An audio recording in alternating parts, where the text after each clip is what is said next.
immediately opens diagonals for the queen and bishop, seizing central territory with an aggressive pawn thrust. Establishing a pawn chain that immediately challenges the center and promises dynamic counterplay. Asserting central influence while preparing for rapid development, white sets up a dynamic game. Asserting central influence, this knight prepares to contest white's immediate pawn presence and opens avenues for piece development. Opening the center dramatically, this pawn thrust immediately challenges black's pawn structure and aims to seize the initiative by creating dynamic central play. Accepting the pawn opens a central highway for white's pieces and immediately fights for piece activity. Reclaiming the center with the knight immediately puts pressure on black's pawn structure and opens lines for white's pieces. Developing the knight to f6 efficiently challenges white's central pawn and prepares for castling, aiming for active piece play. Reinforcing the d4 pawn and preparing further central expansion, this move subtly pressures the knight on c6. Instantly opening the center, black challenges white's knight and gains central space, potentially liberating their pieces. Sharpening the attack on the d6 square, this knight maneuvers into a position where it eyes a potential outpost and creates a subtle positional squeeze, forcing black to be acutely aware of their development and piece coordination. Pushing the d-pawn forward solidifies black's central pawn structure, creating a firmer foothold and aiming to dislodge white's intruding knight from the b5 square, a move that subtly sets up a future pawn advance on the queen side. Instigating pressure on the knight, this bishop deployment immediately targets black's central pawn structure and hints at future tactical possibilities, forcing a decision on how to resolve the knight's potential entanglement and maintain piece harmony. Challenging the knight's central influence, this pawn push forces a decision: retreat or advance, potentially exposing the king's defenses on the queen side. The knight retreats, sacrificing immediate central influence for future maneuverability along the queen side, a strategic concession aimed at reinforcing the pawn chain and potentially targeting b5. Black seizes space on the queen side, pushing forward to challenge white's knight and expand their own influence in this dynamic Sicilian variation. Pressing the knight into that central outpost on d5 immediately complicates the pawn structure and forces black to make decisions about how to resolve the tension, potentially opening lines for white's pieces. Developing the bishop to an active square, this natural move solidifies the kingside and prepares for potential castling. It directly challenges white's knight on d5, forcing a decision and potentially opening lines for counterplay.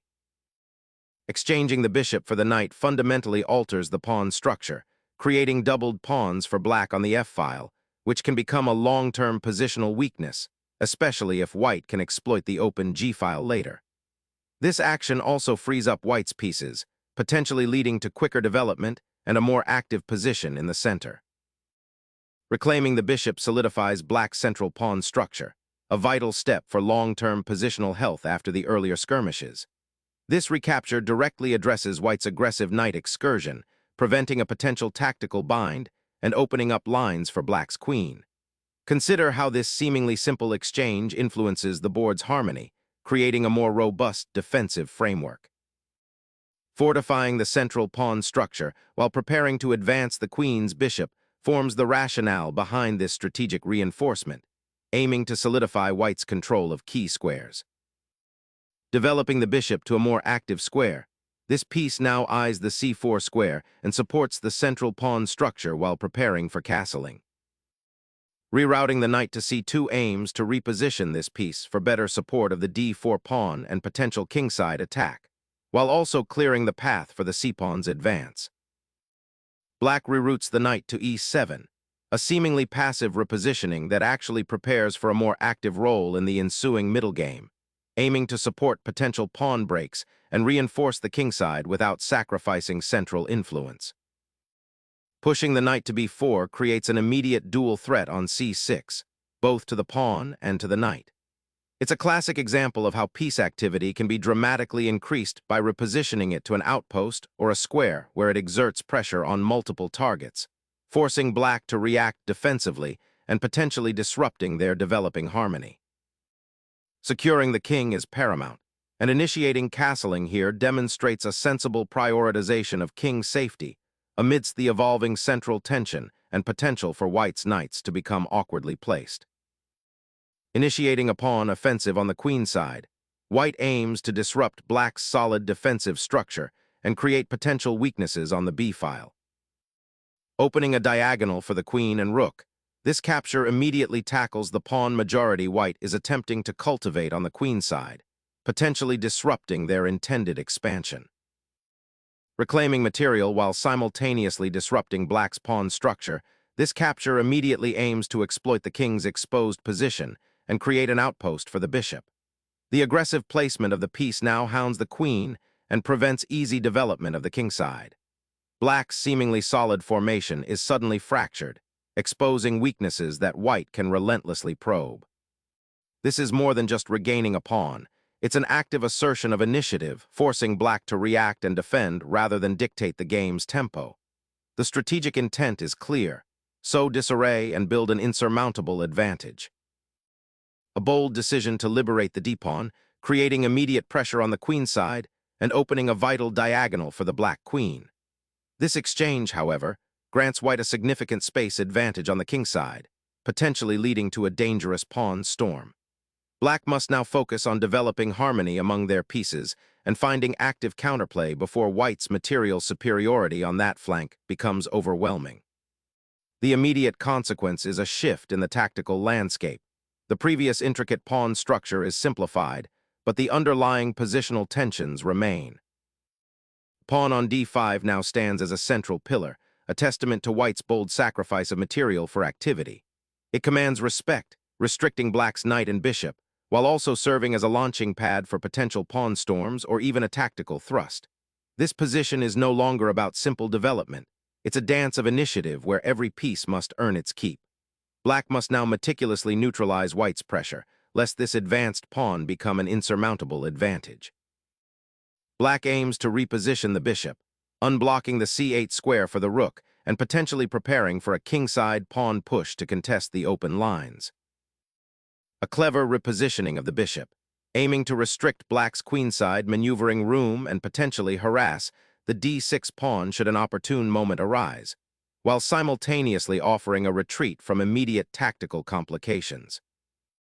The rook scurries to the flank, seeking activity on the open file, a clear indicator of black's desire to pry open the queenside and create counterplay against white's imposing pawn mass. Unleashing a coordinated strike on black's queenside, this bishop repositions to exert pressure on the c-file and create potential mating threats against the exposed king, while simultaneously defending the knight and preparing for further expansion. Sensing the knight's discomfort on a3, black aggressively pushes the pawn forward, creating immediate tension and challenging white's bishop's outpost, thereby initiating a crucial decision about the fate of the queenside pawn structure and potentially opening lines for counterplay along the now exposed file. Securing the monarch amidst the evolving pawn structure significantly bolsters king's safety, a crucial consideration as the battle intensifies on the queen's side. A daring gambit, pushing the e-pawn forward, seeking to disrupt white's carefully constructed pawn chain and open lines for black's pieces while simultaneously creating a potential outpost for the knight. This aggressive posture, however, leaves the king's defenses momentarily weakened and invites sharp tactical calculations as white now has the option to capture on e4, potentially leading to a complex exchange and a dynamic pawn structure. This relocation of the queen to c2 aims to contest the open c-file and potentially support an advance of the d-pawn, while also offering a different angle of attack on the queen's side. The bishop's retreat to f5 is a crucial maneuver, not just to escape the discovered attack, but to reposition for potential counterplay on the king side. Notice how this move subtly challenges white's queen and prepares to contest the vital e4 square, which has been a source of tension. It also opens up the g6 diagonal for the knight should black decide to advance it later. This retreat demonstrates good defensive awareness while simultaneously seeking active participation in the game. Seizing the open file by bringing the rook into play, this aggressive maneuver initiates a direct assault on black's queen side, aiming to exploit the exposed pawn and disrupt the coordination of the black pieces. a bold reclaiming of the open file, sacrificing a minor piece to shatter white's pawn shield and expose the castled king. Unleashing the pawn creates a doubled threat: the immediate attack on the bishop and the long-term opening of a powerful file for your rook, potentially overwhelming black's queenside defenses. The queen's foray to the queenside immediately questions the knight's outpost and probes the pawn structure on the flank. The repositioning of the queen to c1, a seemingly passive retreat, actually aims to achieve a dual purpose. It protects the vulnerable b2 pawn from any immediate pressure and prepares for potential activation on the queen side, perhaps by swinging over to h4 or g4 if the opportunity arises. Consider how this subtly alters the king's safety narrative. Sensing an opportunity, black's queen relocates to c5, aiming to disrupt white's pawn structure and potentially exploit the open diagonal.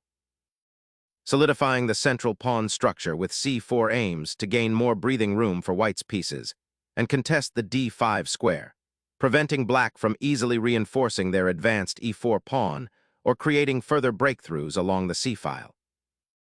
Solidifying the pawn chain allows black to prepare for potential breaks and prepares the ground for future piece maneuvering. The bishop relocates to a menacing diagonal, potentially eyeing weaknesses around black's king and also creating tactical possibilities should black's queenside pawns advance too far. Reactivating the bishop to g5 injects a dynamic threat, aiming to exploit the pawn structure's weaknesses and potentially open lines towards white's king. Instigating a queenside counterplay, this relocation of the queen aims to exploit the newly opened diagonal leading to black's king, while simultaneously preparing to challenge the control of the c-file. Unleashing a pawn storm, black throws caution to the wind, aiming to shatter white's central pawn structure and open lines for attacking the exposed monarch. Opening the king's path, this capture unleashes a torrent of tactical possibilities, forcing a re-evaluation of black's central control and the safety of their monarch. Sacrificing the bishop for immediate counterplay, black seizes the initiative by opening lines towards white's exposed king, creating tactical complexities. The monarch retreats, seeking refuge from the immediate storm on the e-file, a wise repositioning to escape the piercing bishop's gaze and the potential for further complications, even as black's pieces array themselves with increasing menace. Re-establishing that bishop to a more active square immediately enhances its influence on the kingside, creating a potential outpost for it and increasing the pressure on white's vulnerable pawn structure, while simultaneously preparing for a deeper penetration into white's territory should an opportunity arise.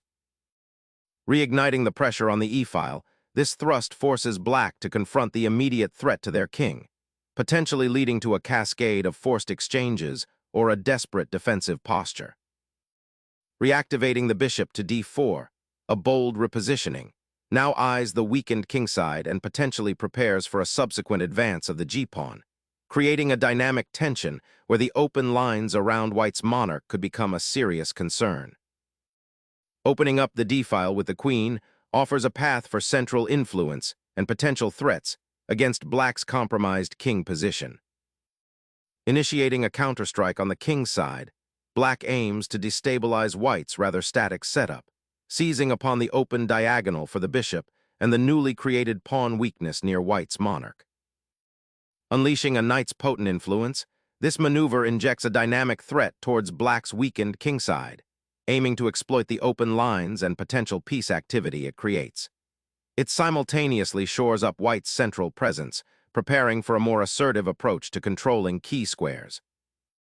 The bishop's retreat to f2 offers a welcome respite, repositioning itself from the potentially exposed g4 square to a more solid diagonal, aiming to support the central pawn structure and prepare for future skirmishes without compromising its defensive integrity. The knight retreats, eyeing the now exposed white king and the precariousness of the dark-squared bishop.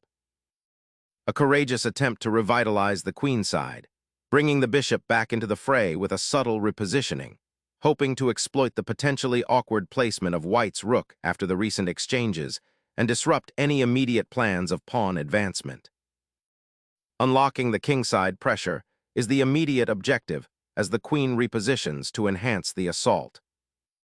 a bold attempt to disrupt white's central control, sacrificing pawn structure for potential attacking avenues on the kingside. A decisive liquidation is initiated, simplifying into a situation where black's doubled pawns on the queenside become a significant long-term weakness, particularly as the rooks exit the board.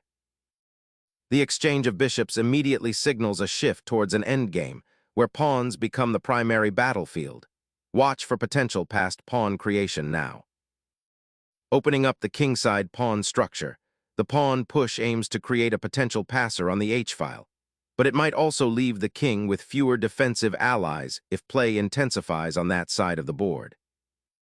Breaching the pawn wall with this advance injects immediate dynamism, directly confronting the white king's safety and potentially unraveling white's defensive structure on the kingside.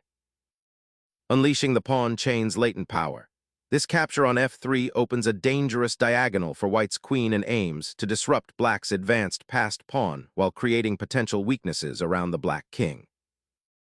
Unleashing the rook along the open file, this maneuver revitalizes black's attack, forcing white's king into a precarious defensive posture and opening new avenues for counterplay. The rook's return to the f-file marks a dramatic pivot, offering the last vestige of counterplay against the looming pawn chain and potentially creating mating threats if the black king remains exposed. Black's bishop makes a decisive plunge, creating an immediate threat against white's king, forcing a material sacrifice that significantly alters the endgame landscape and potentially opens up decisive attacking avenues.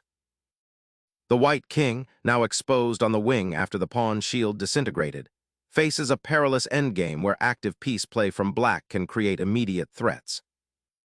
Snatching the exposed rook completely destabilizes white's queenside pawns, a tactical concession that opens up the file for black's rooks and puts immense pressure on white's remaining pawns, potentially leading to a swift endgame collapse if not addressed with extreme care. Relocating the king to the g3 square offers a much-needed escape from the oppressive pawn chain and prepares for potential pawn advances on the kingside, while also looking to connect the rooks more effectively. Black's bishop, having completed its journey to the d1 square, now eyes the open diagonal, potentially disrupting white's kingside defenses and creating immediate tactical possibilities against the white king. The knight's redeployment to d4 opens up a more active role, aiming to exploit the newly freed central squares and potentially pressure the black kingside, creating tactical possibilities. The king, now exposed after the pawn storm, seeks refuge from the looming threats. Finally, the bishop finds a more active square, potentially eyeing the weak kingside pawns or supporting a future pawn push. The pawn advance on the kingside now creates a critical weakness, allowing white's king an unexpected escape square and disrupting black's coordination. Steering the knight towards the central dark squares offers a robust defense against black's advancing pawn majority, aiming to neutralize immediate threats and prepare for a potential knight exchange that could simplify the position. The king ventures from his shelter, a bold step into the unknown territory, seeking active participation in the endgame's evolving landscape. A decisive repositioning of the bishop to the advanced e8 square aims to disrupt black's pawn structure and potentially prepare for kingside action by restricting the movement of black's remaining pieces. A cautious king shuffle, seeking a safer haven from potential discovery attacks, though it leaves the pawns on the kingside more exposed to the encroaching enemy. The bishop's repositioning seeks to control the vital central squares and support the advancing pawn, though it does invite potential counterplay along the now open king's diagonal. The black bishop, liberated from its defensive duties on g5, now seeks a more active post on b3, aiming to eye the white king and potentially harass the d4 pawn. Asserting presence on the file with the bishop immediately attempts to disrupt black's potentially active pawn chain and control the crucial light squares that have been a point of contention. A final bid to disrupt white's piece consolidation, aiming to activate the bishop on b2 and challenge the knight on d4. Activating the king is crucial now, bringing it into the fray to support the remaining pawns and contest the center. Unleashing a desperate king march, This check aims to disrupt white's pawn majority by forcing a decisive commitment on the kingside, potentially opening avenues for black's advanced pawns. Navigating the king's position with such open lines presents a significant risk, and this retreat is a practical acknowledgement of that danger, aiming to bring the monarch to a more secure square behind the pawns. Stepping out of that awkward corner and aiming that king towards the center offers a sliver of hope for maneuverability. The king's escape route is now open, offering a potential counterplay against black's advanced pawns. The unassuming check from the bishop significantly alters the pawn structure dynamics, forcing white's king into a potentially precarious square and potentially creating an unstoppable passed pawn if white isn't careful with their pawn pushes. Focusing on the king's safety, white's recent king walk to g2 is a desperate attempt to escape the perpetual check threats that have plagued him since black's queen invaded the queenside. Now, however, the king finds itself somewhat exposed on the open g-file, with black's bishop poised to deliver further discomfort. This repositioning, while logical in theory to avoid immediate checks, could prove to be a positional concession if black can consolidate their pieces and launch a more coordinated attack. The open diagonals present a significant danger. The bishop retreats, reassessing its options after the king's temporary refuge on the kingside, seeking a more active square to influence the center and potentially support a future pawn push, now that material is even. Shifting the bishop to this square creates a passive blockade, aiming to stifle black's advancing pawn and prepare for a potential rook lift, though it sacrifices a tempo by not immediately contesting the central space black seems eager to occupy. The pawn thrust up the king's flank aims to gain space and potentially create passed pawn opportunities later, but it also leaves the king's defense a little more open, especially with that rook now further away from the central action. The bishop retreats, seeking a more active diagonal where it can potentially support a pawn advance or disrupt black's encroaching king, a subtle but crucial repositioning in this tense endgame.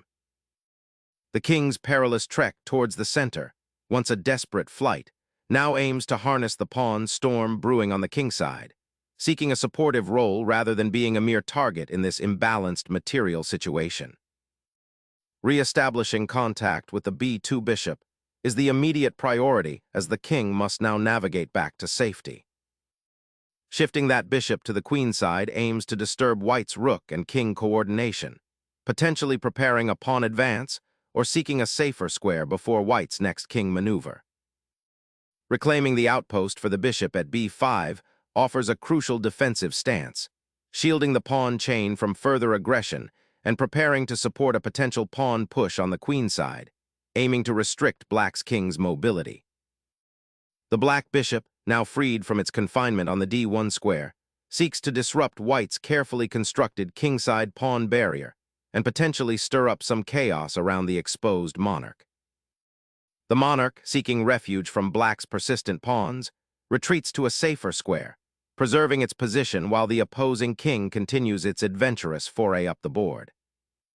The bishop sidesteps, aiming to rejoin the fray and contribute to the slow strangulation of white's kingside pawns, a patient accumulation of pressure. Saddling the white king with that pawn chain is a critical positional sacrifice, aiming to unlock attacking potential on the kingside by forcing black's pieces into less harmonious squares. The king, having been pushed out into the open during the pawn storm, now finds itself on the edge of an exposed sector, making this check a crucial attempt to disrupt white's immediate plans and create counterplay. The king cautiously retreats to a safer square, recognizing the immediate threat posed by the persistent bishop and the potential for further complications on the kingside. Unleashing the passed pawn with aggressive intent, this move injects immediate chaos and demands a sharp response from white, aiming to exploit the exposed king and create counterplay. The pawn push finally opens a crucial file for the white rook, offering a path to contest the king's safety and potentially create counterplay in the endgame. The bishop retreats to its home square, a seemingly passive repositioning, yet it allows black to consolidate their pawn structure and prepare for a potential pawn push on the kingside. Opens the file for the rook to potentially join the action, although the pawn structure looks solid enough that it might not be immediately decisive. The pawn on h3, once a mere foot soldier, now represents a decisive pawn push that will force the white king to confront its destiny on the open board, potentially leading to a quick resolution. Clearing the path for the king's advance is the immediate goal, forcing the opponent's pieces to reevaluate their defensive positions.